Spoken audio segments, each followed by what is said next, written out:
we are. For me, the ride of a lifetime, and an incredible solo overnighter under the stars. I'm very happy that you can join me pedaling the long way along Diamond Head Trail to a campsite at Elfin Lakes in the backcountry of Garibaldi Provincial Park. I'm feeling incredibly fortunate to share this experience. The sky, it's clear and blue, allowing a full view of the surrounding snow-capped peaks. In brief, this ride up and the campsite, it's all incredibly stunning. And so over the course of this ride, I'll aim to let the scenes speak for themselves because in fact, I find myself running out of the words to convey this experience at what it feels like at the top of the world where it appears possible to reach out and touch the sky. And before getting to my reserved tent pad at the lakes, I have some climbing to do. Approximately 10 kilometers into the site and around 600 meters of elevation gain, I think, to a peak of more than 1,500 meters. For some stretches along the way, it's steep, and it's always rough and rocky. But with that said, the stunning scenery along the way, it offers a different view, and every time I need to pause to catch my breath, take a sip of water, stretch, and yes, sometimes I'm even happy to walk my bike.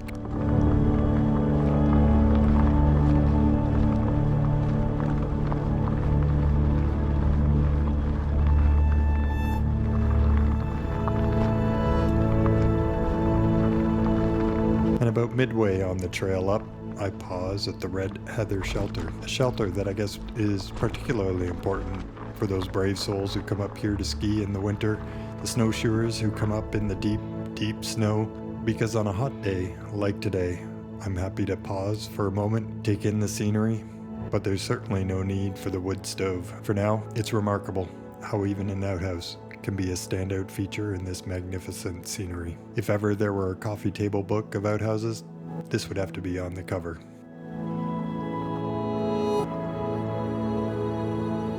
I'm also motivated by the hikers and the bikers coming down the trail. This might sound strange, but you see, everyone coming down is moving quick, looking light on their feet, or easy grips, relaxed on their bikes. All are considerate to ensure a smooth flow of traffic as the trail is sometimes narrow. Moreover, everyone, they're grinning ear to ear and very happy to offer a word of greeting or encouragement. Something like, "Great day for a ride. It's a grind, but it's worth it. You'll see." So with those kinds of words, I press on. I'm moving forward. I'm tired, but I'm also energized at the same time. Indeed, whenever I feel a bit winded or struggling with the steepness of a particular section, I only need to look around and envision my end point, and any fatigue or frustration, it quickly disappears.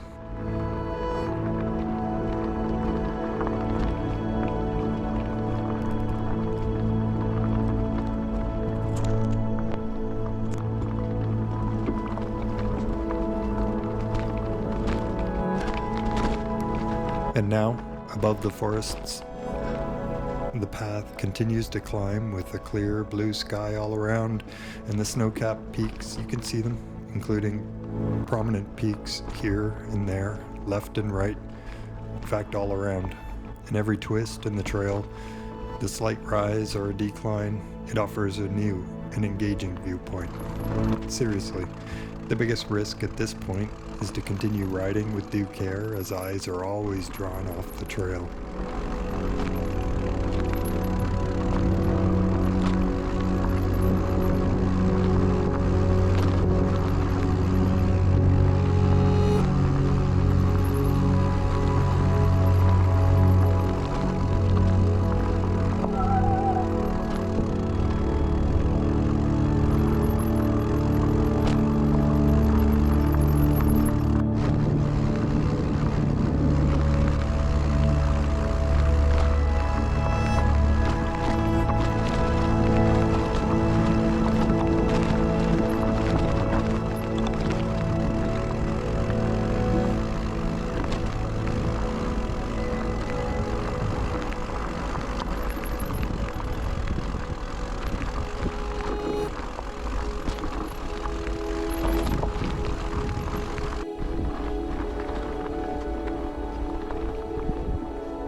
So, the answer is frequent breaks.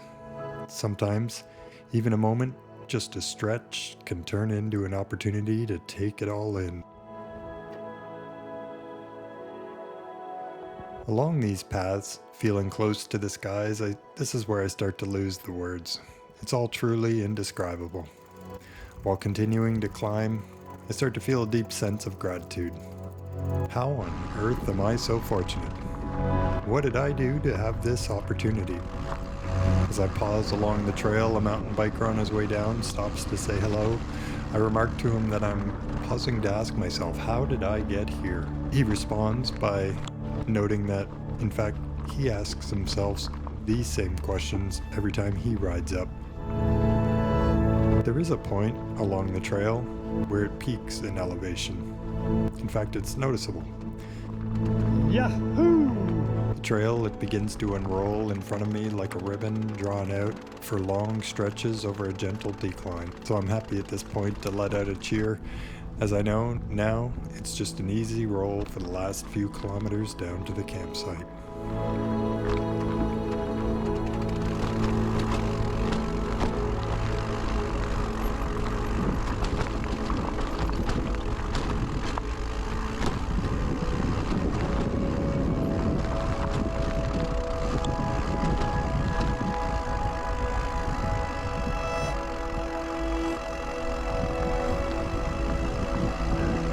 And while continuing to roll along and saying thanks, I come upon the lakes.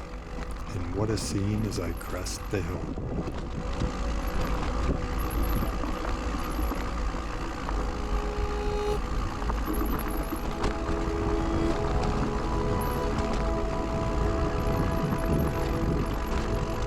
I'm finding it hard to believe that this is where I get to spend the night.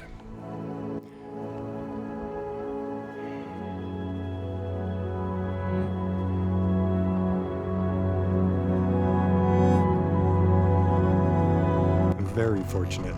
In fact, there are only 35 spots to reserve for any given night, and it appeared booked for the whole summer. It was only by chance, by checking the park's website regularly in the days leading up to this trip, that I was able to snag a free spot when it popped up.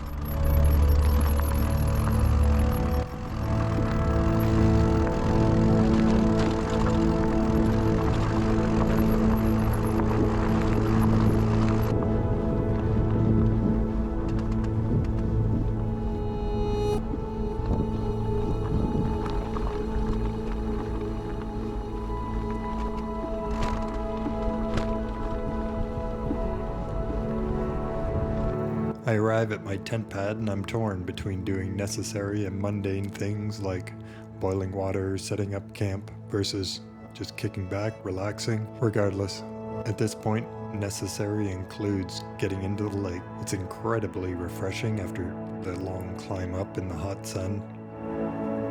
And then, while setting up camp, it's remarkable how the view from my tent pad, it's like a dream. So, in the end, I'm able to do both.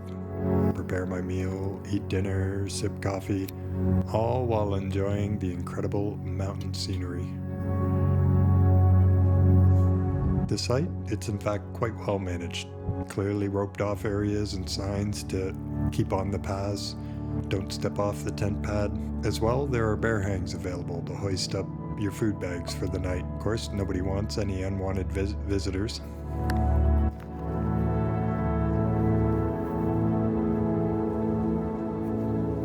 And after dinner, there is time to walk around with my coffee in hand for just a last stroll around the campsite to enjoy the last light of the day. The changing sky and color against the mountains, it's a remarkable show. And soon, I'll be calling it a night.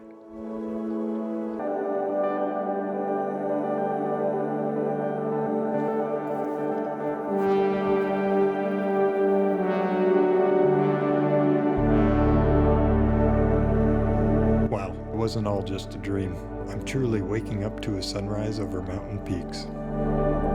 I awake with an excitement for the day despite a restless sleep. I was having difficulty sleeping as I was poking my head out of the tent to see the stars, and then when closing my eyes I could only rewind the ride up and envision the descent ahead. But before leaving, I take in some last looks back as the early morning mists create a mountain scene that's almost entirely different than last evening, but no less stunning.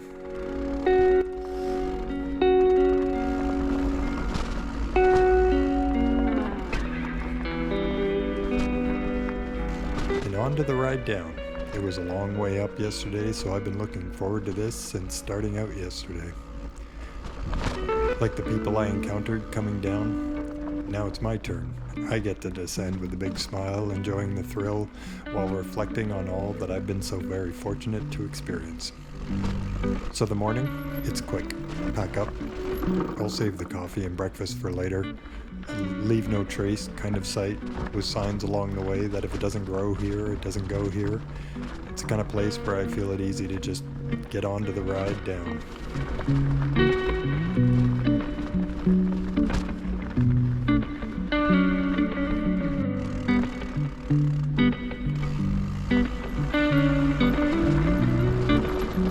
And as I roll down, the mountain vistas are there and around every bend in the trail. Now, even more so than the slower ride up, I have to force myself to remain focused on the riding and avoid allowing my eyes to wander too far off of the trail.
Ride down, I continue to think about how special this adventure has been, how much I hope to get back here again. At the same time, I'm also looking forward to my next overnighter, regardless of location. It really is a fantastic adventure to plan out the trip, load up the gear, and then go. Enjoy pedaling the long way. So while I hope you've enjoyed this ride, I also hope you're inspired to get on your bike and get out to see what you can see. And after this ride, I'm thinking, no future ride will ever be the same, but there'll be an experience, regardless. And as I roll towards the end of the trail, the ride, overnighter, and yesterday's climb up seems to have lasted far too briefly. Indeed, the 10 kilometers back down this morning seemed to take less than an hour.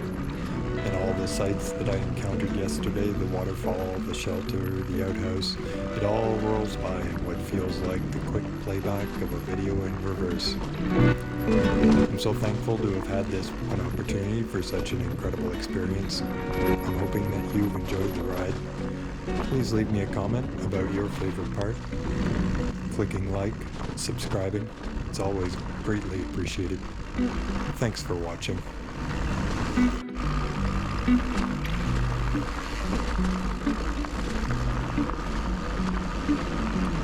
Thank you.